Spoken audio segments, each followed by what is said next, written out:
নমস্কার উত্তম বাবু, আপনার এই নমস্কার। যে চেম্বারটা যেটা রয়েছে কাকদ্বীপ সিআই অফিসের পাশে আর প্লাস নন্দলালের অপোজিটে। তো ঘটনা হচ্ছে যে আপনারা দীর্ঘদিন ধরে যে চিকিৎসা ব্যবস্থায় জড়িয়ে রয়েছেন এবং চিকিৎসা ব্যবস্থা করছেন, এবং যারা দর্শকরা যারা দেখছে, দর্শকদেরকে আপনি নিশ্চয়ই বলবেন। সেক্ষেত্রে আমাদের এই জায়গাতে তাদের যে রোগের উপশমগুলো হচ্ছে, তারা যে আসছে, আপনারা দীর্ঘদিন তাদের পরিষেবা দিয়ে যাচ্ছেন।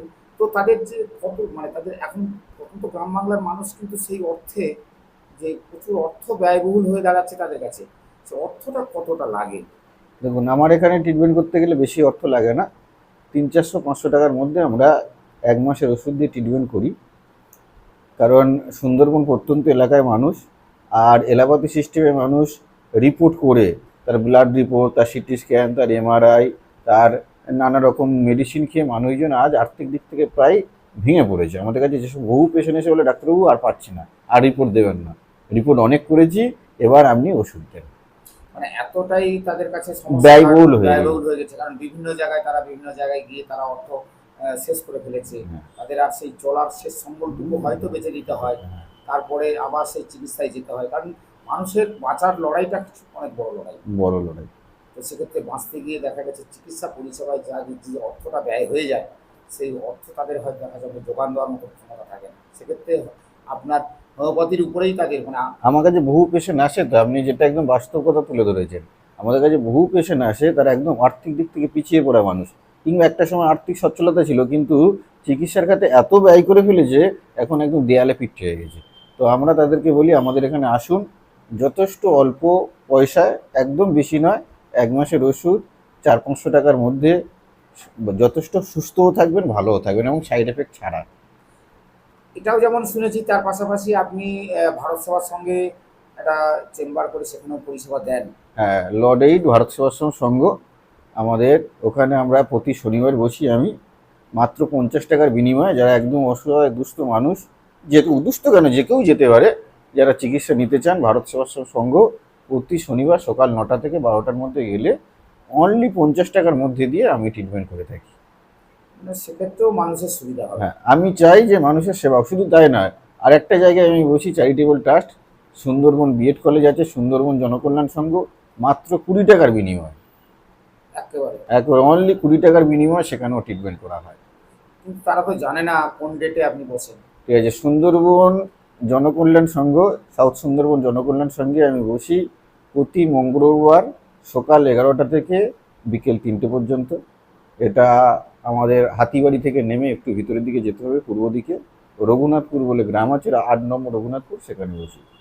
আর লর্ড এইড ভারত সেবাশ্রমে বসছি প্রতি শনিবার, মানে আজ শুক্রবার, গতকাল শনিবার হবে। তো সেক্ষেত্রে আমি ওখানে সকাল 8টা থেকে বসবো, দুপুর 12টা পর্যন্ত থাকবো। যদি কেউ টাকার অভাবে চিকিৎসা করতে পারছেন না, অনলি 50 টাকার মধ্যে ওখানে সুন্দর ওষুধ পাবেন। আর আপনার এই চেম্বারে কবে কবে বসে? আমি এই কাকদ্বীপ নন্দলাল মিষ্টান্ন ভাণ্ডারের সামনে আমার এই চেম্বারটা হলো সোমবার, বুধবার, শুক্রবার, সপ্তাহে 3 দিন, সকাল 10টা থেকে দুপুর 1টা পর্যন্ত আমি এখানে থাকি। আপনার চেম্বারটার নাম কি জানতে পারি? চেম্বারটার নাম হলো আকাঙ্ক্ষা হোমিও রিসার্চ সেন্টার। তো দর্শকদের বলবো, আকাঙ্ক্ষা হোমিও রিসার্চ সেন্টারে আপনারা কেন আসবেন, কি পরিষেবা পাবেন। সেক্ষেত্রে ডাক্তারবাবু যতটা বললেন এবং পরবর্তীতে তিনি যা বলেছেন, আমার মনে হয় আগামী দিনে এই জায়গাতে এসে আপনারা চিকিৎসা হতে পারেন। কারণ তখন তো সুন্দরবনের মানুষ যারা প্রচুর টাকা খরচা করে ফেলেছে বিভিন্ন জায়গায় চিকিৎসা হতে গিয়ে, তারপরে এইরকম একটা সুযোগ আমার কাছে নিয়ে আসছে আকাঙ্ক্ষা হোমিও রিসার্চ সেন্টার।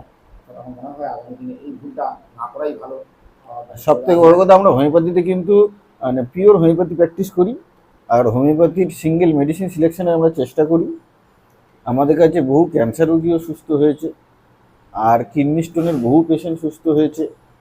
তারপরে মহিলাদের সমস্ত রোগের, আমরা শিশুদেরকেও দেখি, একেবারে শিশু যাদের প্রচুর গ্যাস হচ্ছে, বাচ্চাদের, যাদের বাচ্চারা দিনে কাঁপছে রাতে ঘুমোচ্ছে না, রাতে কাঁপছে দিনে ঘুমোচ্ছে না, বাচ্চাদের পায়খানা পরিষ্কার হচ্ছে না, বাচ্চাদের ঘন ঘন জ্বর এসে যাচ্ছে, ঠান্ডা লাগার ধাত আছে, যে সমস্ত বাচ্চাদের ঠান্ডা লাগার ধাত আছে, বংশের টিবির হিস্ট্রি আছে, তারাও আমাদের কাছে ওষুধ খেয়ে, যে ডাক্তারবাবু আগে আমার এই বাচ্চা বছরে 5বার ঠান্ডা লেগে যেত, জ্বর হতো, সর্দি লাগে, এবছর কিন্তু এত ঠান্ডা গেলে 1 বছর ঠান্ডা লাগে না। তো এটাই হলো হোমিওপ্যাথি ওষুধের ম্যাজিক। ম্যাজিক। হ্যাঁ, হোমিওপ্যাথি ওষুধ অ্যাকচুয়ালি ম্যাজিকের মতো কাজ করে যদি সঠিকভাবে সিলেকশন করা যায়। এখন হচ্ছে বয়স্ক মানুষজনের বাতের সমস্যা, বাতের নিয়ে খুব প্রচণ্ড কষ্ট পাচ্ছে, এদের হাঁটু যন্ত্রণা, কোমরে যন্ত্রণা, হাত পায়ে যন্ত্রণা, গাঁটে গাঁটে যন্ত্রণা, ঘাড়ে যন্ত্রণা, এবং এগুলো অমাবস্যাতে পূর্ণিমাতে বাড়ছে, কিংবা বয়স্ক মহিলারা যারা হাঁটতে পারছে না, বসে কাজ করতে পারছে না, তাদের ট্রিটমেন্ট কিন্তু আমার কাছে খুব ভালো হয়। বাতের যাকে বলা হয় বাত মুক্তির একটা উত্তম কেন্দ্র হিসেবে এটাকে দেখতে পারে।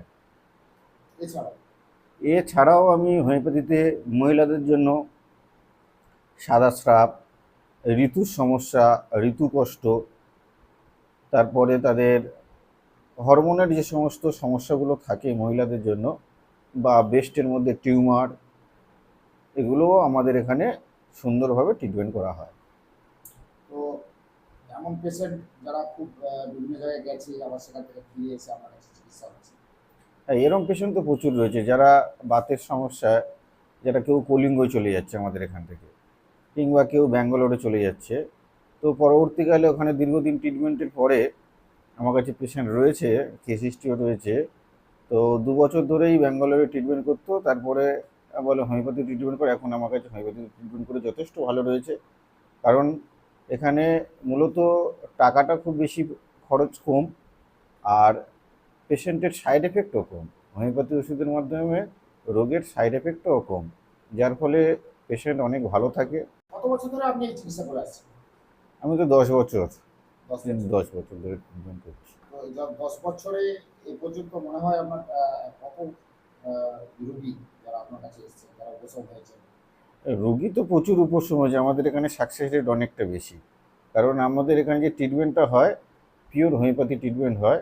আমরা একদম মানে হোমিওপ্যাথি যে রুলস রেগুলেশন মানে প্রপার কেস্টিং করি, প্রপার কেস্টিং করার পর তার ফিজিক্যাল মেন্টাল জেনারেল নেওয়া হয়, তার মানসিক, তার মন কেমন, তার শরীর কেমন, কী খেতে ভালোবাসে, তার বংশে কী কী রোগ রয়েছে সেটা, এবং ছোট থেকে সেই মানুষটার কী কী রোগে ভুগেছে, সমস্ত কিছু হিস্ট্রি নেওয়ার পর আমাদের কাছে যে ওষুধটি আসে সিঙ্গেল হোমিওপ্যাথিক মেডিসিন, সেই মেডিসিন, এবং আমাদের হোমিওপ্যাথিতে একটা 50 মিলিসিমেল বলে একটা পোটেন্সি আছে, যেটাকে জিরো পোটেন্সি বলা হয়।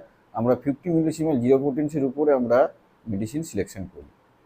তো সেক্ষেত্রে অনেকটাই এই হ্যাঁ, ক্রনিক কেসে হ্যানিম্যান তার শেষের দিকে 6 অ্যাপোলজি অর্গাননে বলে গেছে যে ক্রনিক রোগীর ক্ষেত্রে কিন্তু আপনারা 50 মিলিসিমেল পোটেন্সি, মানে যাকে জিরো পোটেন্সি বলা হয়, সেই পোটেন্সি ব্যবহার করতে বলেছে। আমরা সেই হ্যানিম্যানের কথা মতো 50 মিলিসিমেল পোটেন্সি ট্রিটমেন্ট করি এখানে। তো আপনার ঠিকানা যদি না বলেন, যারা আসছে বা অনেকেই জানে না তাদের একটু বলতে হবে। ঠিকানা হলো কাকদ্বীপ বাস স্ট্যান্ডে নেমে নন্দলাল মিষ্টান্ন ভাণ্ডার এবং কাকদ্বীপ ব্যবসায়ী সমিতি, ঠিক তার অপোজিটে আকাঙ্ক্ষা হোমিও রিসার্চ সেন্টার, ডক্টর উত্তম প্রামাণিক বললে পেয়ে যাবে। তো এই হচ্ছে একটা পেশেন্ট যার রাইট হাইপোকন্ড্রিয়াম রিজিয়নে খুব পেন ছিল, ব্যথা ছিল, এত ব্যথা ছিল যে ছড়ানো যাচ্ছিল না হাত, এবং সেই সাথে কিছু ইন্টারকোস্টাল রিজিয়নেও খুব ব্যথা ছিল। তো ওকে আমি ব্লাড টেস্ট করতে দিয়েছিলাম, ব্লাডের আরই এবং এইচজিও এলএফটি। তো ব্লাডের আরই ওভারঅল মোটামুটি একটা নর্মাল, কিন্তু এলএফটিতে দেখা গেল এইচজিওটি এবং এইচজিবিটি হাই, এইচজিওটি এবং এইচজিবিটি হাই মানে ফ্যাটি লিভার। তো প্রচণ্ড ব্যথা ছিল পেটে, পেটের ডান দিকে খুব ব্যথা, একটু হাত ছোঁয়াতে পারছিল না, সেতে কোমরের ব্যথা ছিল। তো আমি একে এই ইন্টারকোস্টাল রিজিয়নে পেন এবং হালকা ব্যথা এই দেখে একে আমি রেনাল কুলাস দিয়েছিলাম, রেনাল কুলাস 30। তো আজকের পেশেন্টের মুখ থেকে শুনে নেবো কেমন কি আছে। কি হয়েছিল বলো, তোমার কি কষ্ট হচ্ছিল বলো? পেটে ব্যথা যন্ত্রণা হচ্ছিল। পেটের কোনখানে? এটার এই ডান সাইডে। কদিন ধরে যন্ত্রণা হচ্ছিল? এই ধরুন 3-4 দিন ধরে। 3-4 দিন ধরে। তো ওষুধ খাওয়ার পর কেমন আছেন? এখন মোটামুটি ভালোই আছে, যন্ত্রণা মন্ত্রণা কিছু নেই। একদিনেরই ওষুধই কমে গেছে তো? তো এই রেনালকুলার বালবুলার সাথে যেহেতু অ্যাকুট পেন ছিল, তো সেই জন্য এই মেডিসিনটা কিন্তু 10 মিনিট অন্তর অন্তর খেতে বলেছিলাম। 10 মিনিট অন্তর অন্তর খেয়েছিলে? হ্যাঁ, 10 মিনিট। 10 মিনিট 1 ঘন্টা অন্তর 1 ঘন্টা অন্তর অন্তর 10 ফোঁটা। 10 ফোঁটা। তো কাল কতক্ষণ পরে কমতে শুরু করলো ব্যথাটা? এটা তো কালকের থেকে দেখলাম মানে নেই একদম, একটু হালকা জিবা ছিল, কালকে থেকে দেখলাম। তো এসেছিল 18/2/2026, আজকের 20/2/2026। তো 18 তারিখে সকালে এসেছিলো, তারপর ওষুধ নিয়ে গেছিলো, মানে কালকের থেকে আর ব্যথাটা নেই। তো অ্যাকুট কন্ডিশনেও আমরা রেনালকুলাস বালবুসাসকেও ভাবতে পারি। রেনালকুলাস বালবুসাস রাইট হাইপোকন্ড্রিমে পেন ছিল, আর ইন্টারকোস্টাল রিজিয়নে একটা হালকা পেন ছিল। তো আমি তাতে টেন্ডারনেসটা এত ম্যাসিভ ছিল, তাই জন্য আমি অ্যাকুট কেস বলে আমি 1 আওয়ার ইন্টারভাল 1 ঘন্টা অন্তর অন্তর এই মেডিসিনটা দিয়েছিল, রেনালকুলাস বালবুসাস 30। আর সেই সাথে একটা ইউএইচজি করতে বলেছি, তো ইউএইচজিটা সানডেতে করবে। আজকের ব্লাডের আরই আর এলএফটি করতে বলেছিলাম, তো এলএফটিতে ওনার এইচজিওটি হচ্ছে 39 আর এইচজিপিটি 50। তো এই এইচজিওটি একটু হাই রয়েছে, এটা ফ্যাটি লিভারের দিকে। তো আমি তারপরে ওকে ইউএসজি করতে বলেছি, দেখি ইউএসজি রিপোর্ট এলে আপনাদের পরবর্তী আপডেট দেব।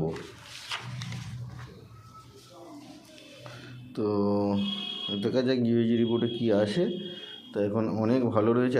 আরেকটা সাকসেসফুল কেস, রাইট হাইপোকন্ড্রিয়াম রিজিয়নে ম্যাসিভ পেন ছিল, পেটের ডান দিকে খুব ব্যথা ছিল, একটু নড়তে পারছিল না। পেটে আমি হাত যখন দিই, যখন প্যালপেট করি, তো ম্যাসিভ টেন্ডারনেস ছিল, খুব ব্যথা করতো, তাই তো? খুব ব্যথা হচ্ছিলো। তো এখন ভালো আছেন তো? তো এই আরেকটা সাকসেসফুল কেস, এটা ফ্যাটি লিভারের কেস ছিল, যেটা রেনালকুলাস বালবুসাস দিয়ে সেটাকে অ্যাকুটনেসটাকে কমানো গেছে। এরপর পরবর্তীকালে কী মেডিসিন আছে আমি দেখছি।